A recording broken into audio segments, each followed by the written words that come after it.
I'm Peter Marks of The Washington Post. And I'm Elizabeth Vincentelli. I'm a contributor to The New York Times.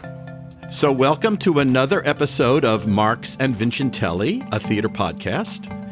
Our guest today is one of the people who forms the backbone of New York theater. I think that's such a truism. We're very thrilled to welcome Jennifer Simard. And wait a minute, did I say your name right? Is that how you say it? You did. Oh, God. You Okay, did. great. All right. That's right. I realize I've read your name 1,000 times and said it that way 1,000 times, but, you never know until the person is like you're face to face with the person. It's a little French-Canadian trickster, that last name. So. Well, I'll say then we're happy to welcome Jennifer Simard. Simard. Simard, sorry, who just landed yet another Tony nomination for her turn as Sarah in the very well-received revival of Company, directed by Marianne Elliott. And just a reminder for those who've seen it, Sarah is in the couple, among the several couples who are risably presented in Company. She's the one who practices jujitsu on her husband, Harry, played by Christopher Sieber. Welcome. Oh, it's my pleasure to be here. So excited. I'm so excited. I hold both of you in such high regard. So the minute I heard this might happen, I was like, name the time and the place. I'm there. Oh my goodness. So nice. Very, very honored. I have been such a fan. I think the first time you made an impression on me was when I saw Disaster off Broadway. And yes. I could not wait to see your number. You had this great number where you kind of humped a slot machine singing Never Can Say Goodbye. And then I saw it again on Broadway. And then at one point there was a kind of bootleggy, someone filmed it and it was on YouTube for a while. And I think I accounted for like 60,000 of the views on that video just by myself. I watched that video so many times. It was ridiculous. But it is one of my favorite performances of the past 20 years. And it got you a Tony nomination. How lucky. Well, maybe we should go back a little bit before. Like, can you tell me, should we go back? How far should we go back, Peter? Like, should we go back to like where did you train? Where are you from? Oh, well, I am from New England, and I attended the Boston Conservatory of Music, which was right near Fenway Park. And as a lifelong Red Sox fan, that was convenient. Sorry. I love baseball in general, though. So you could name the team, and I'm probably a fan. In fact, I broke my father's heart. I think it was in 96 or 90. You remember when the Yankees had their 5-year stretch of just winning World Series after World Series? And anyway, I just was happy for them, too. And he's like, Jennifer, you're breaking my heart. But if you have a city and I'm performing in it, I'll be at your ballpark. That's for sure. So I went to the Boston Conservatory of Music, but I didn't graduate. And they told us that might happen. Often you have to make a choice if work comes your way. And so I was fortunate enough that happened. In fact, I moved to New York City at 22 years old to do Forbidden Broadway. And that's how it all started. I was still living in New England, and Gerard Alessandrini called me at my home. You're kidding. How would he know? No. Well, you have friends who've already made the leap. So I was doing Nonsense in Boston. I think that's actually what happened. I was doing Nonsense in Boston, and my friend David Benoit was in Forever Plaid when it was still at the Triad Theater. For all of you oldies like me, you'll remember it was on 72nd Street. And they were having a night of 1,000 plaids. And he said, Jen, why don't you come down? They're having a cattle call just to see what talent is out there for future productions of Forbidden Broadway. So I came in on my day off, and I auditioned, and a couple of days later, I was literally in my parents' basement in New Hampshire, and Gerard Alessandrini called me and said, how'd you like to move to New York? Wow. That's how it happened. God. What, do you remember? Do you remember who did you do? I can't even say what did you do for your audition, but who did you do for your audition? Yeah, I sang a couple of just regular songs. I remember I sang Never from On the 20th Century just because it shows a wide range. And then they asked me, can you come up with some impressions? And I remember I rewrote the lyrics to something Miss Bernadette Peters sang from Into the Woods. Oh, and I think, how she sings, I'm sorry if this is too loud in the microphone, but she says, someone you lose. That's perfect. So I did, my hair is not permed, or something like that, about how my hair was so beautiful and curly. And I'm jealous of her hair to this day. So thanks, Bernadette. You got me a job in New York City. So That's great. That's fabulous. Okay, so how does one refine an impersonation? Because like also this is like before the glory days of YouTube. So were you like basing yourself on cast albums and like that's all there was really? Or like the occasional cast PBS? Albums. Well, I'm of the belief if you're good at learning languages, for example, you probably can be pretty good at impressions because most of it is audio. And it's picking up inflections and tricks and then learning how to put that in different parts of your range, either your head voice or your mask. I'm pointing at my nose, everyone, your mask, or your throat or your chest. And so it really is a listening skill more than anything else. Mm-hmm. I'm thinking, I can, ladies and gentlemen, we are on a Zoom call naturally, so we can all see each other. A Zoom sort of call. It's not actually Zoom. It's another one of the many platforms that you can do this on. And so I'm looking at Jennifer Simard, and we're talking to a true chameleon because you are not recognizable from role to role. Obviously, in company, you look very much like Jennifer Simard that I'm talking to, but when you played Ernestina in in Bette Midler's Hello, Dolly, for example, or when you did play that character in Disaster, you transformed. I mean, you transformed physically and hilariously. You have that ability, which is extraordinary. Is that something you always just had? I mean, when you go to the Boston Conservatoire of Music, there's a vocal sort of talent level that you have to have, but I'm not sure they're assessing your protean skill at playing anything and everything comically. Is this just something you just could do from a young age? I think so. I think individuals who are actors are drawn to those people that they see themselves in. For example, I knew from a very young age I wanted to be a character actress when I learned what that was. I was never really drawn to the ingenue parts. I was always drawn, like in the movie Rear Window, Grace Kelly was beautiful. I was more interested in Thelma Ritter. Do you know what I mean? Since we're talking about this. Yes. So from the time I was a little girl, which is strange for a little girl, but that is what my passion was for. As well, Barbara Barry, my esteemed predecessor, who was nominated for this role in the original production, I fell in love with her when I was merely 11 years old. I saw a televised production of Barefoot in the Park on HBO, and you can still find it on YouTube. Wow. And her performance at the very top of Act 2, Richard Thomas carries her in from a night out on the town that neither one of them want to be on. And it was one of the first moments I realized what comedic timing was. And I, in those days we had VCRs and I taped it and I rewound it over and over and over again because her timing, just staring straight out to the audience, was so exceptional. And it was also a lesson in the art, even in the broadest comedy, how less is more. How you can just do, how much can you get away with so little? And I thought she was incredible in that performance. So the fact that I get to do this now is pinch me stuff because, like I said, I've liked her for, 40 years. Have you met her? Yeah, I did. I did when I was doing the podcast, The Fabulous Invalid. We got to interview her, and she is now a neighbor. And she has been my cat is sorry if you hear him. He wants to be a part of the podcast. But she was very kind. She gave me her email address, and we have traded correspondence just as recently as last week. So she's very, very generous of spirit. She gave me a beautiful W.H. Auden framed poem for opening night. She's been a true wonderful spirit to me, and I appreciate it. Well, I'm really happy that you brought up the character, especially the subgenre of the comic character actress, because it is absolutely my favorite kind of performer. I'm a huge fan of Nancy Walker, Thelma Ritter, as you said, like all those, Mary Testa now, Jackie Hoffman, of course. I call those great. So when did you discover that you were funny? Because I really don't, it's not something you learn. Sure.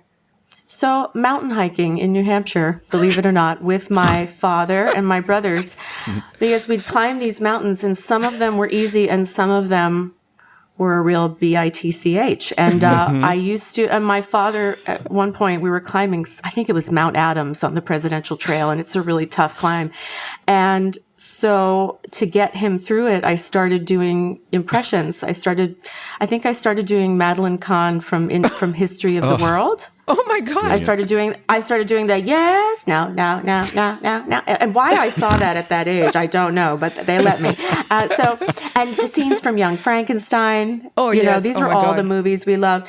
And just everything. I mean, I was a big fan too of Anne Bancroft, was an idol of mine. And she was so funny in this film To Be or Not to Be that Mel Brooks directed, right? Yes. Yeah. And, but one of the reasons I love her, to your point, Peter, of being a chameleon is, you know, I'm also dying to do lead actress roles too. That's what a character actress is. It's not just doing the funny sidekick. It's the ability to cross over, and you can play the ingenue, you can play the lead, you can play this funny sidekick. And I thought Anne Bancroft was one of those people where she also, and thank you for that compliment, I'll receive that, but she could disappear into a part. In my opinion, too. She was just so great at doing a number of things and really surprising you with what she was capable of.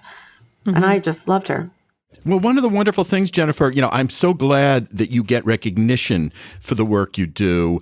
Interestingly, in musicals as a comic character, because there is a kind of a bias, I think, when it comes to rewarding actors in comic roles. There's a bias towards dramatic performances. You rarely see someone win an award for a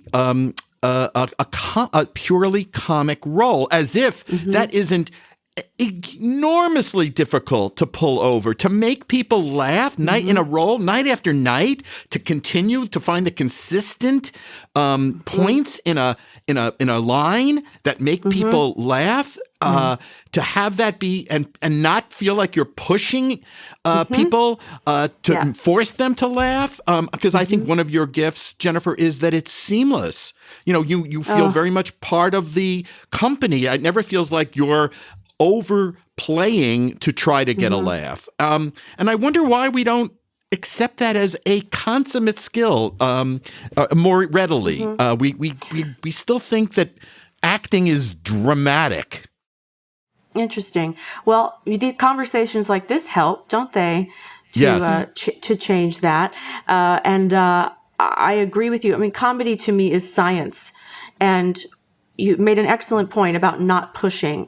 And truly, I think a lot of my off-Broadway training, I'm going to mention a show that ran for years. I Love You, You're Perfect, Now Change. I probably did that performance. I did that show 1,400 times.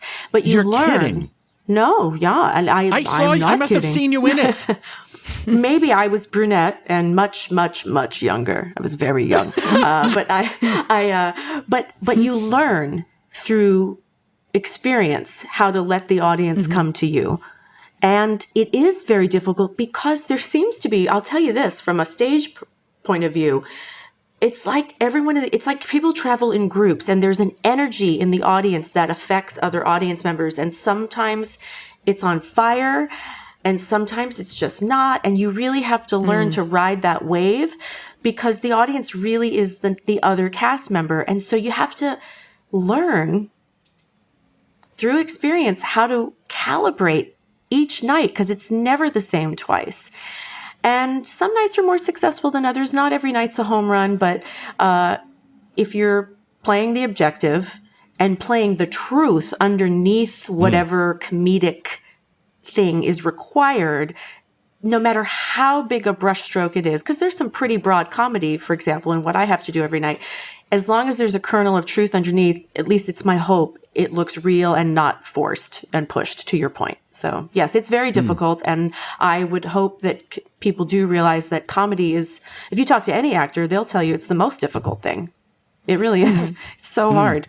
Just picking up on what you just said, like if we go back to that performance in Disaster, okay, so in that show, every night you had like literally the showstopper. I think it was everybody's favorite number. I mean, I love the show.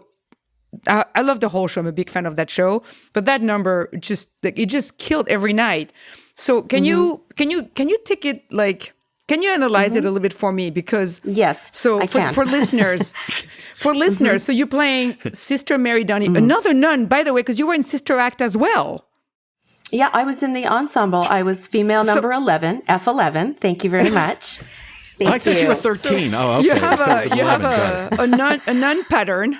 But anyway, Yes. so Sister Mary Downey, it's a spoof. The show is a spoof of 1970s disaster movies. You're a nun, and at one point you're with that slot machine, and you doing that famous song "Never Can Say Goodbye," and you're kind of like climbing all over the slot. I mean, you're trying to stop, but you're drawn to it.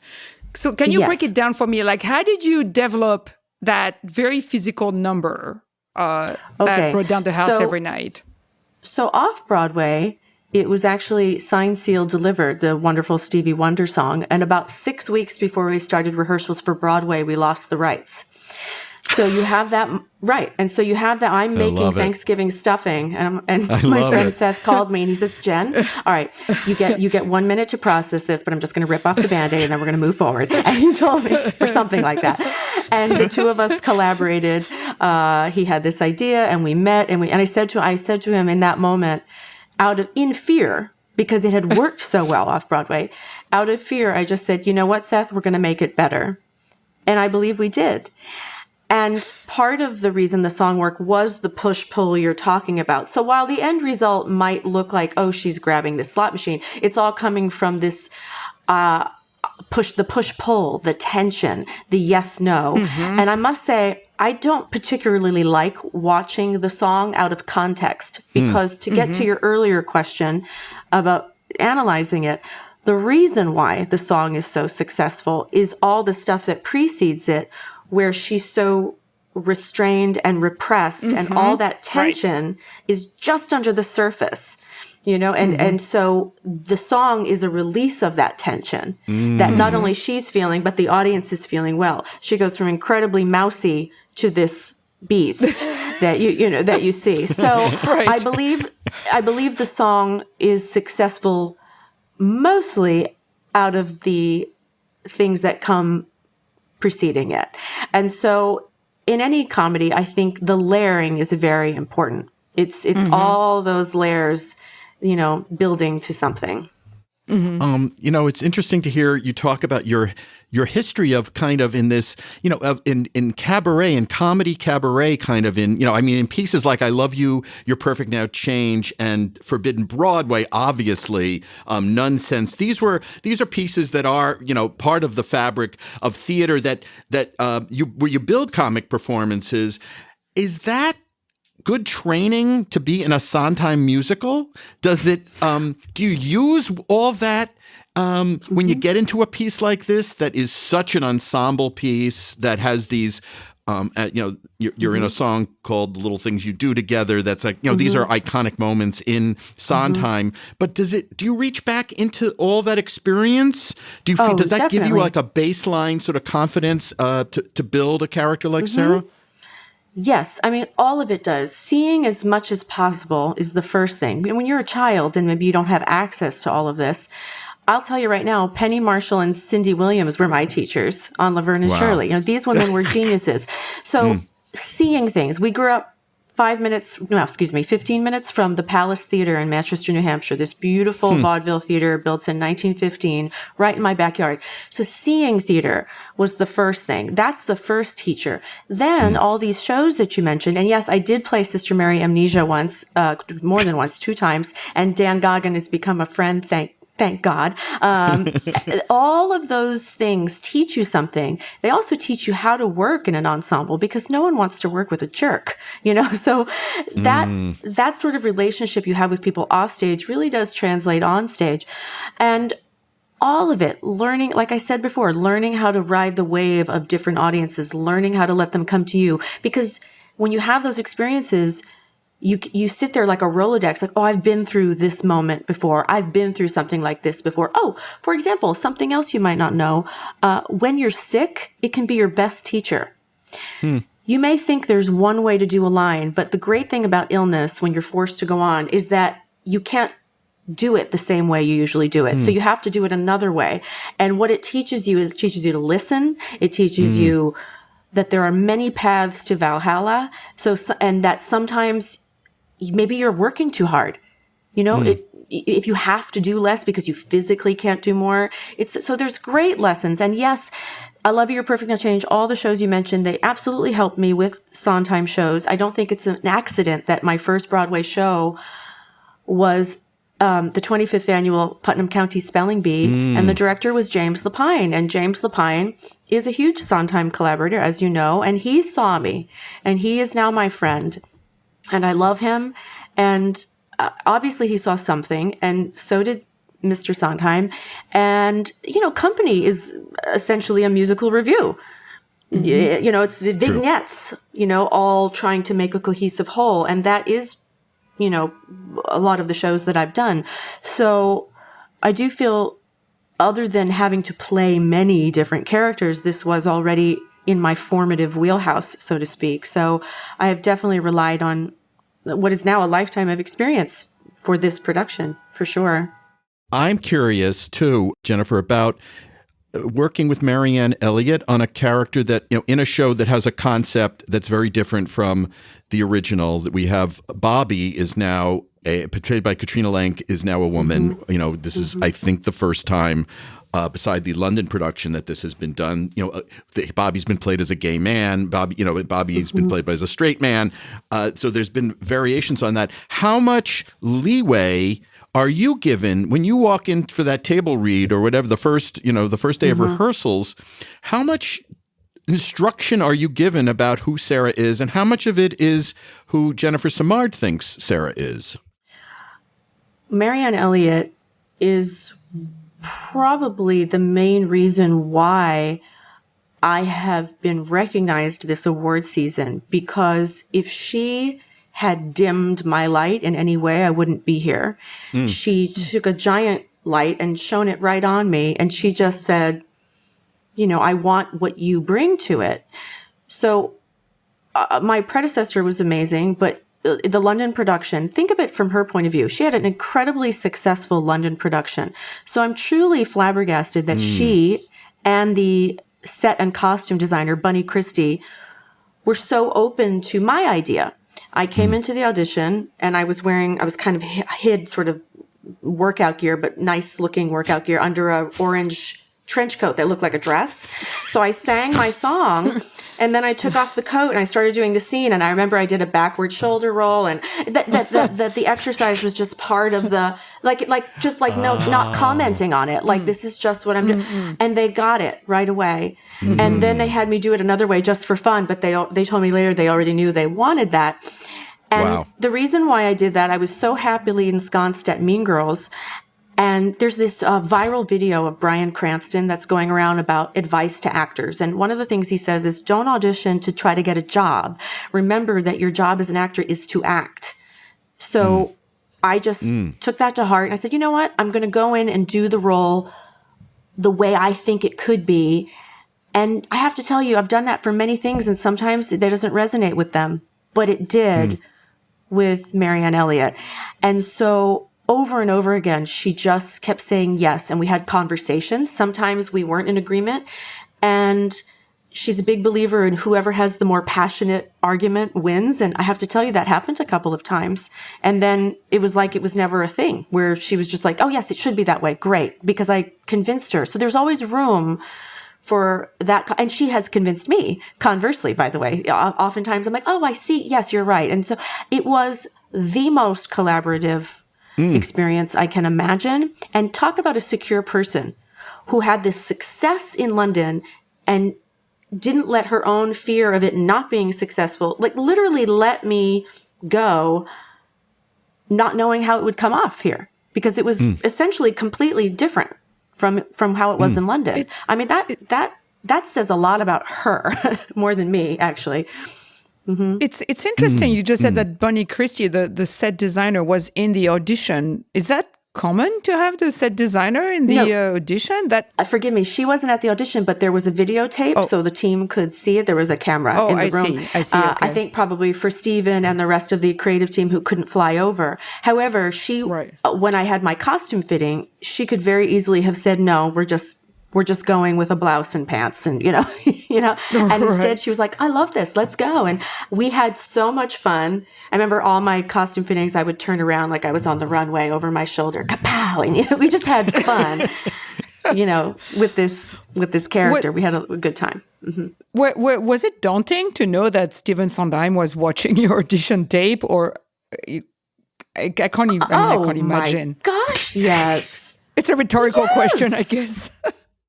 I know. Oh, God. Because everyone wants to please him, right? And then there's that whole thing where you're just like, yeah, be cool, be cool. He's just a human being, be cool. And you're freaking out because, of course, you want him to like you, So. Yeah.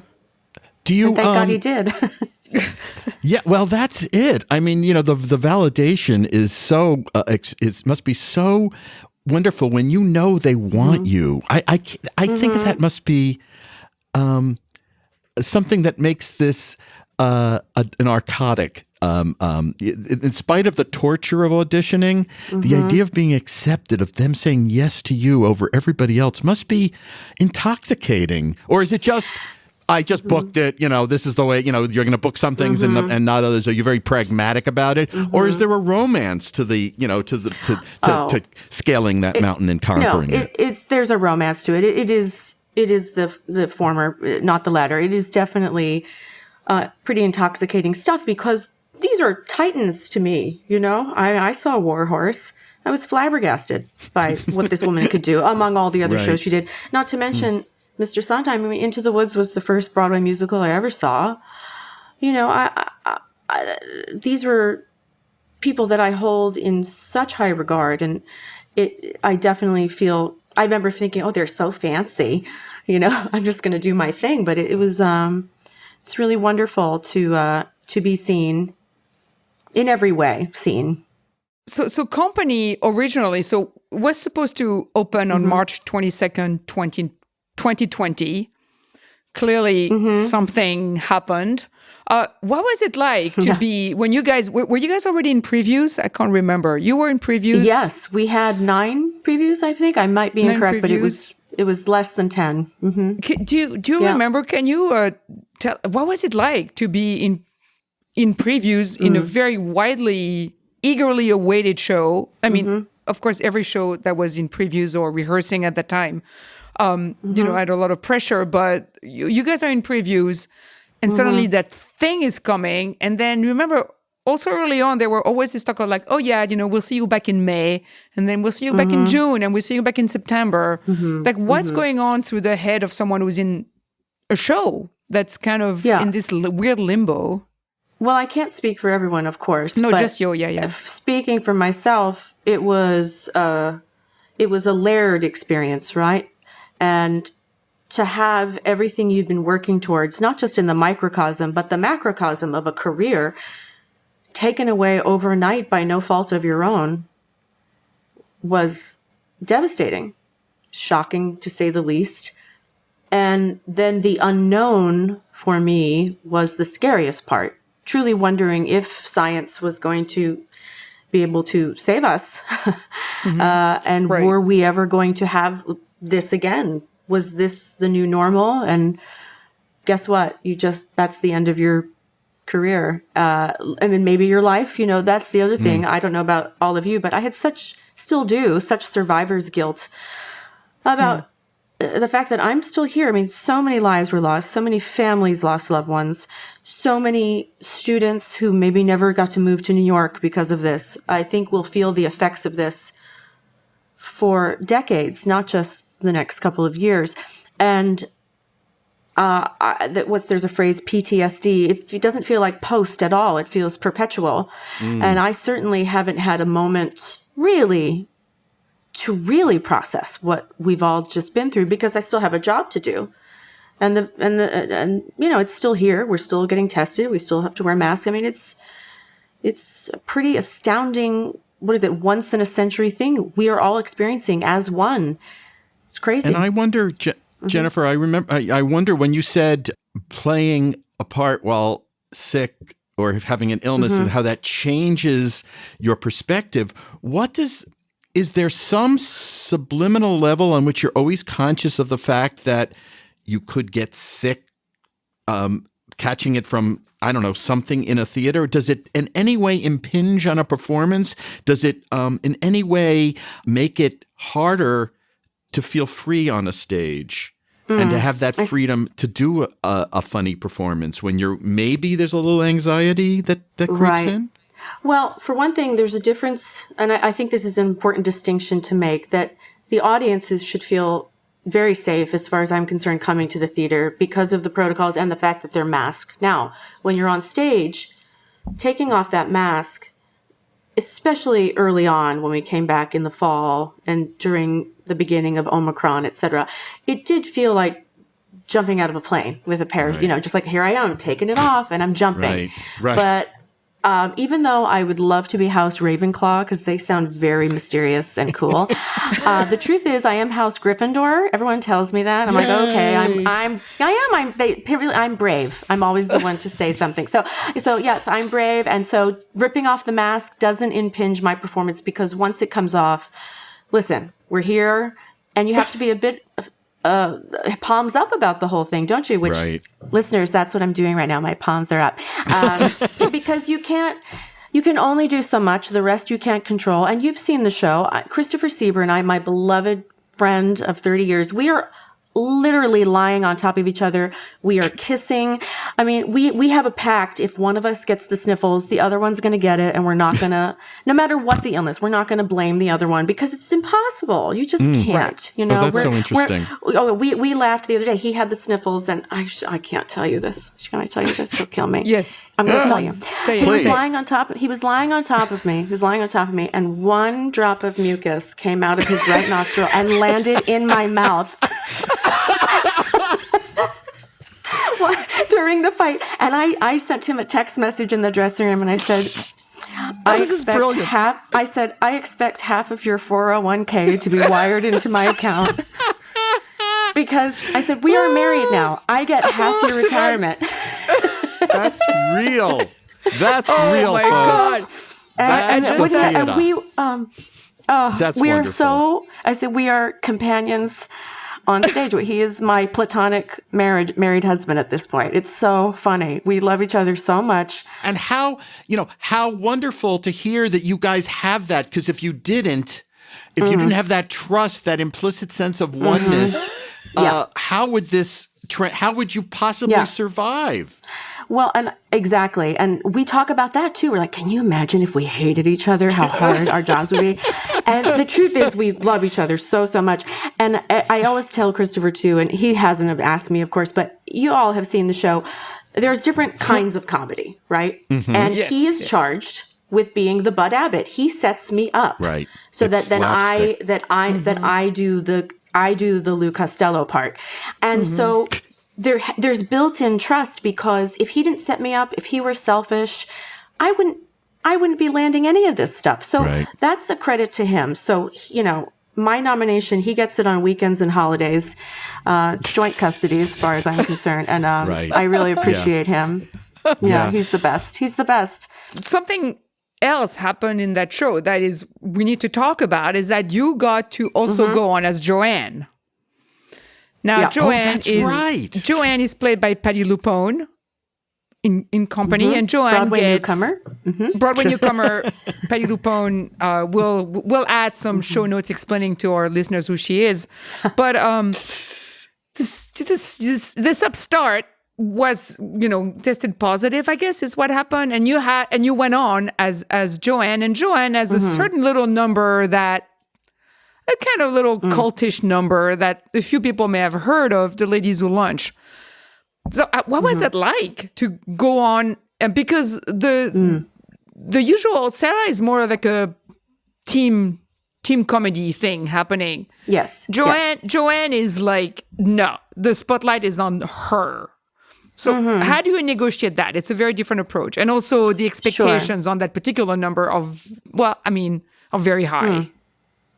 Well, again, the answer would probably be different for another actor, but for me, it comes down to experience and that my background is playing many characters. So channeling this dry woman is part of who I am. That and the pain underneath is also part of who I am. And my favorite phrase in life is hope is not a plan. So I did my homework. I felt ready. I felt prepared. You can hope someone's never going to call out sick, but you better be ready. I memorized it so that I was ready for first preview if I needed to be. And to be clear, it did happen in previews. And my wonderful colleague, Anisha Nagarajan, went on as they wanted me to continue as Sarah, of course, during critic period. And she's subsequently done it since. We share this duty. And she was the first South Asian American woman to do it, which was of note. And she was beautiful. Cool. So when I went on, my brother Chris was in town and he was there to see me as Sarah. And I had about 45 minutes notice. They ripped me out of my blonde ponytail and put me in my brunette bob, and off to the races we went. So I felt fairly calm because I had done my homework. If I hadn't, I think I would have been in a panic, to be honest with you. But I like to treat my coverage of Patty like Casper the Friendly Ghost.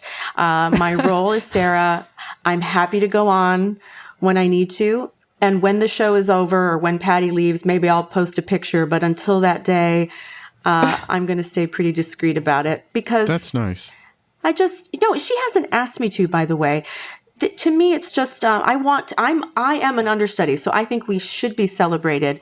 Respect. But I also think respect works both ways. And I don't ever want to do anything to disrespect this glorious moment at in her career that she has earned. And to me, it's just like, I'll post a picture of myself in a brown wig later. Thank you. Not now. Okay. That's her moment.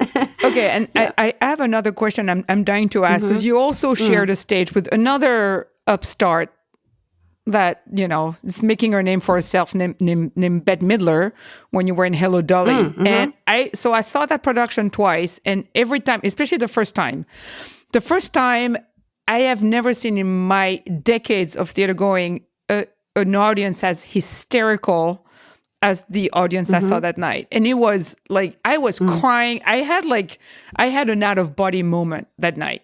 It was insane. I mean, it was a night, I think it happened also fairly sort of regularly where at one point she kind of fell on stage. She didn't fall. She let herself down. She had like a coughing thing and she fell down, and the audience, we were all on our feet. And then I think Gavin Creel came out like with a glass of water, and she said she was still on the floor. Yes. And she went, live theater, and people screamed like I have never seen an audience scream. Like we were all on our feet. It was insane. Yes. It was insane. It was like the Beatles in '64. And what is it like to be in a show when this happens on a semi-regular basis, I imagine? And then, of course, okay, so what is it like to watch a master at work? Because she's totally a master. What is it like for you to watch like backstage and see like this insanity in action? Insanity in the best possible way, by the way. Oh, I understand. No, that was the highest of the heights. I don't think I've been in a show to date that was that star-studded. Bette Midler, that was just next level, this pop star, this world famous person, I was like, this is incredible. But she is very good, you said, as a master, and that is correct, at knowing, in my opinion, whether she knows it or not, she looks like a relaxed actor is a good actor. So the minute Bette stepped off that cart and took in the audience, you could see, again, her years of experience, the way she opened her arms and was so relaxed as she received the adoration, the adulation. So that carried through with the performance, where if she weren't relaxed, she probably would have handled that moment very differently. But she's done, I think she's probably the most wonderful solo live performer in this regard, and knowing how to be funny and ride an audience. And, I think Jerry Mitchell said, that she's his favorite, cabaret performer. And so all of those skills that she possesses were really brought to use in Hello Dolly. And she just had the audience in the palm of her hand, and she knew, that just say it. Just, hey, this is what's happening, live theater. And an audience, in my experience, loves to see the back of the set, the noise is off part of it, that, because then they're in on it. They're, again, they're the other actor. They're one of us. Right. And if you try to hide it and cover it up, it makes it worse. Just say it, So, and I have to say, and Patti LuPone is equally as good as that. She does that in our show too. It's like, you have to be relaxed and take command. And that's what Bette did. Jennifer, you also did Hello, Dolly with Bernadette Peters, who you impersonated to get a job. What was that exchange? You don't do Bernadette for Bernadette, I am sure. No. And the thing is, she's my friend now, so I don't do it anymore. Got it. I try to, people ask me to do, in fact, you got a taste, but I try not to do it anymore because now it's like, well, that's like doing an impression for my beautiful older sister. I'm not going to do that to her, So I just, now that I know her, I'm like, but she's the loveliest human being. You must know. She is just the leading lady. She's just delightful, so kind to everyone from backstage, house staff to the cast. And I can't say enough lovely things about her. It was truly wonderful to do the show with her for a brief time. I thought of you, actually, Jennifer, knowing you were coming on, because last week I was in D.C. when Carol Burnett accepted a theater down there, Signature Theater's Sondheim Award, and Bernadette was the guest and they let me come backstage and hang with them for a little while, which was fabulous. But I also thought, I know, it was wild, and Bernadette was there with her guy, this lovely man, Tom Sorcy, I think his name is pronounced. Yeah, he was on You're spilling all the beans, Peter. Soundman, I think. Well, this wasn't it wasn't like a secret, but yes, it was really cool. Yes. He's very handsome. I'm humble bragging here, but what I was going to say was, I made the connection, Jennifer. I really do think that the arc from Burnett to you, is a significant, a slice of American culture, and the idea of funny women being recognized for being funny and smart. And that's a lovely, so even that, the fact that you wouldn't do Bernadette for Bernadette out of respect or deference or feeling like that's not, I still think that honors the person, because it's a skill you have. And I think that important torch you're carrying for funny people, especially funny women, is a really important thing. Thank you. I appreciate that, because we're human beings first, right? And you just want to be kind and lead with kindness. But to your point, I do want to say this about how important it is to respect funny actors, funny performances, funny scripts. So in the background, folks, I have a framed playbill from opening night of Company. It's of Stephen Sondheim. It's a black and white photograph of him. And I have to tell you, I'm so sad that he's gone for so many reasons. But one of the reasons I'm sad right now is because of this Tony nomination. I must tell you, I know from the things he's said to me and to our group that he would be so happy that the nominators nominated me, because essentially I've been nominated for George Firth's portion of the piece.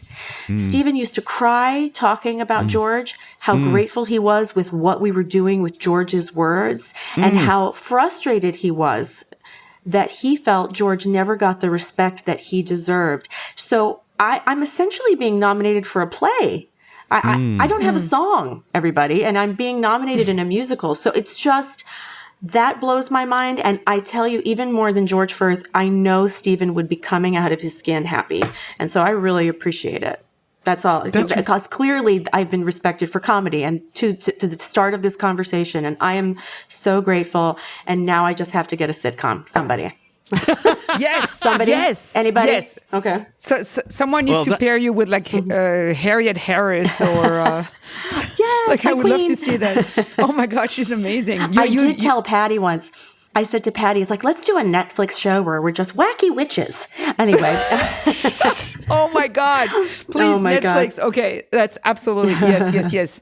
And if we could also work in Harriet Harris into that, I would be very absolutely. pleased. I'm a big fan of Miss Harris. Or maybe you're leading some lady detectives, maybe, or some... I'll do anything. I'll play an assassin, but I'm a character actor, so you know what I'm going to get? I'm going to get the nun, the maid, the nurse, those are my characters.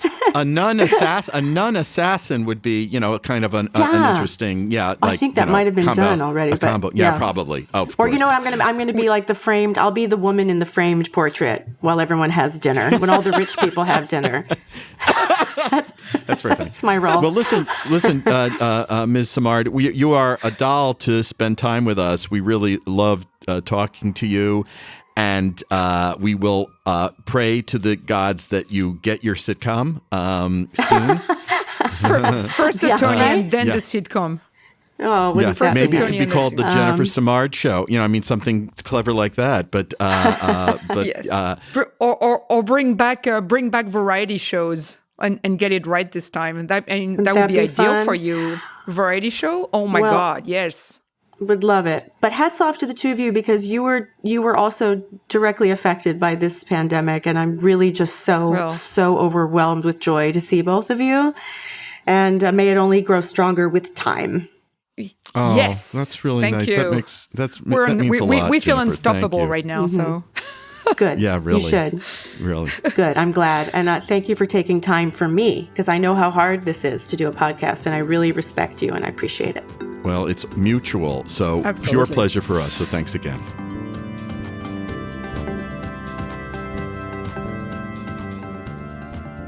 I think we should have Jennifer Simard on every show. Oh. What?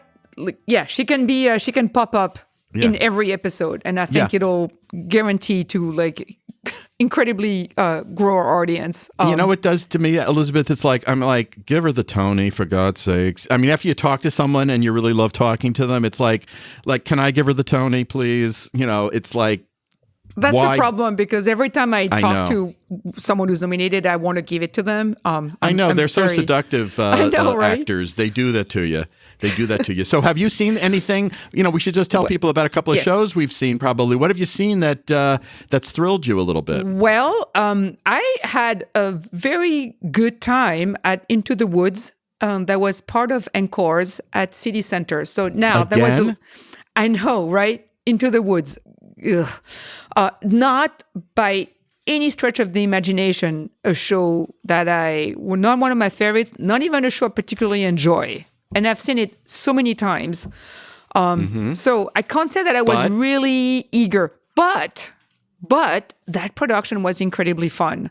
Really? And apparently there's a rumor that it may get a limited run on Broadway for a month or something. Now, the cast was cray-cray. We had Sarah Bareilles as the baker's wife and Neil Patrick Harris as the baker. Right. Danae Benton as Cinderella. It was just a great cast. Who was the witch? The witch was Heather Headley. Wow. Very good. And Gavin Creel was the prince, one of the princes and the wolf. Agony. Wonderful. Yes. A very, very good Agony. So the first act was probably the best first act of Into the Woods that I've ever seen. And again, I've seen a lot of it. And I've even seen the original Broadway cast. That was the second show I saw on Broadway way back when. And that was up there. Even though there was semi-stage and some of them still had the books. It went definitely in a more overly comic direction. And the cast had great comic fun. Now, I was a little worried about the second act, which I never like. I really do think, I know it's the whole point of Into the Woods is the unhappily ever after. That's the whole point of the show. I get it. I still don't like it. I would be much happier with the high school version where they don't do the second act because the first act is pretty much perfect. And once again, I was completely bored by the second act because they couldn't do it. And they still had remnants they couldn't switch gears into the more emotional and darker aspect of the story. They were still kind of stuck in the comic gear. So But still, I was particularly impressed by the fact that Sarah Bareilles, who I very unfairly thought, I wasn't sure if she could pull off something that was not written by her, basically. And she could. And she was absolutely lovely. And Neil Patrick Harris was also wonderful. And they had a great, really warm stage presence together as a couple. But the breakout role is always Milky White. Actually, the breakout role in this one was not Milky White. So for me, the breakout performer was someone named Julia Lester, who was playing Little Red Riding Hood. And apparently it's her first professional role in New York. And she was, her line readings were so spot on. I think she's my favorite since Sarah Stiles. Her line reading was like her timing. Wow. I mean, actually, very much in a Jennifer Simard way of having impeccable comic timing. I was very impressed. So keep an eye out for this one. Nice segue. That was nice to use a nice inclusion of our content. I'll just briefly mention from my I was in DC recently seeing a bunch of things, and one thing I adored was a new play called John Proctor is the Villain, and it's by Kimberly Bellflower. Remember that name, Kimberly Bellflower. She's a wonderful playwright, and this was a very smart play that very subtly wove in very current thinking about the world and how men victimize women, because the play takes place in a school classroom, high school classroom in northern Georgia, in rural Georgia. But it's a very contemporary take, and the kids are pretty hip to what's going on in the world. And the whole idea is that this class is studying the Crucible, and as it evolves, they're focused on Abigail, the young woman in the story who accuses everybody in Salem of being a witch. And it evolves the story in a fascinating way that dovetails with something that's going on in the school, an accusation against a very popular teacher, just as Abigail was seduced by an older man in The Crucible. And I tell you, after you see this play and the way it posits the story, you'll never think of The Crucible the way you did originally. And that's its genius, because it does it entertainingly and not as a bit of preaching. I think this play will be done everywhere. It will be done everywhere, and I hope with a cast as skillful and director Marty Lyons as good as was done in Washington. So it's studio theater. So that's my great theater moment for the week. Great. Well, that was great. Elizabeth, is it time for us to say goodbye? I think it is. I think we have another one in the can, as they say in the biz, in the podcast biz. And it's, as always, a pleasure to have Erica Huang guiding us through the process, our esteemed producer. We're grateful for her help in making these Luddite contributors understand what the hell we're trying to do here. So thank you, Erica. And that's it for today on Marx and Vincentelli. I'm Peter Marx. And I'm Elizabeth Vincentelli. Should I add something? I never know what to say. Thanks for listening. Okay. Thanks for listening. Thanks for listening.